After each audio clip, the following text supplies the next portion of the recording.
Hi, today I'm going to talk to you about reading fluency. Reading fluency is the bridge between sounding out what the letters say and being able to just automatically and effortlessly read it so that you can understand what you're reading. So when a child's learning to read, they spend all of their brain power at first trying to figure out what the letters are saying so that they can blend them together to make words.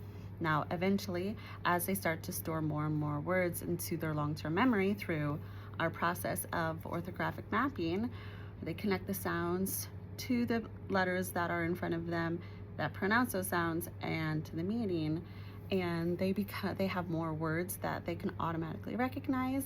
Then we want to start building their reading fluency. There are three areas that teachers look at when they're determining if a child is a fluent reader. The first thing is accuracy. Are they getting the words right? They're not skipping any words, and they're not just guessing based on the first sound or letter in a word. The next thing that we look at is rate. Are they reading at a nice conversational tone? They're not reading too fast, and they're not reading so slow that they forget what the beginning of the sentence has even said. And then the last thing is called prosody. This means that they're able to read where it sounds like they're just talking to somebody else. They don't sound robotic, they don't sound choppy. It just sounds like you're having a natural conversation, and that's when a child can read with prosody. Teachers look for three things when they are determining if a child is a fluent reader. The first thing is accuracy, meaning they get the words right. They're not skipping any words, and they're not just guessing based on the first letter in a word. The other thing is rate. Are they reading at a nice conversational tone? They're not reading super fast and thinking it's a race, or they're not reading so slow that they forget what the beginning of the sentence was by the time they get to the end of it. And then the last piece is prosody. So that's reading with expression, reading in just a talking voice. So they don't sound choppy, they don't sound robotic. They know to pause at commas. If they see a question mark, their voice will go up slightly. If they see an exclamation point, are they showing excitement? So those are the three areas that we look for when we say we want fluent readers. And I have great news. You don't have to be a teacher to help build your child's fluency. So I'm going to tell you about a couple activities that you can do at home with your child to help model and build their fluency. The first one is just echo reading. Sit down with them with a book in between you, and while you're pointing to the words, you read the sentence and model a nice you model accuracy, rate, and good expression, prosody, and then have them go back, track with their finger, and read it in the same way that you just did.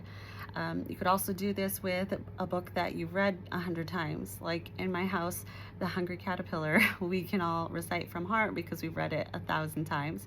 And so I'll have my son sit with me and point to the words, and he'll echo me and read it with expression, and that's a good way that you can build fluency. And the third way is with sentence pyramids, which I'm going to show you right now.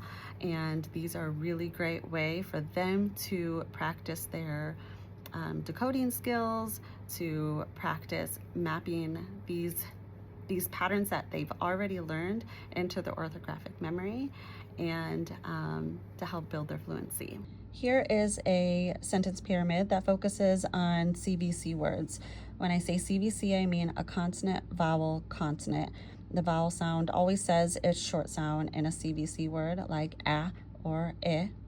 This would be perfect for our end of the year kindergartners. This would also be great practice for over the summer for our kindergartners going into first grade. And this would also be good for beginning of the year first graders and to mid-year first graders if they're still struggling with automaticity with CVC words. So it's pretty straightforward. You start with the first word, sit, and then each line will add a new word. Sit on the, sit on the big, sit on the big mat. And then you can have them read it once more to really solidify that fluency. Sit on the big mat. These are also great for using those high frequency words in context. So like on and the are high frequency words that we see in sentences all the time. Hopefully you're practicing those at home, and this is another way that you can practice them in sentence reading.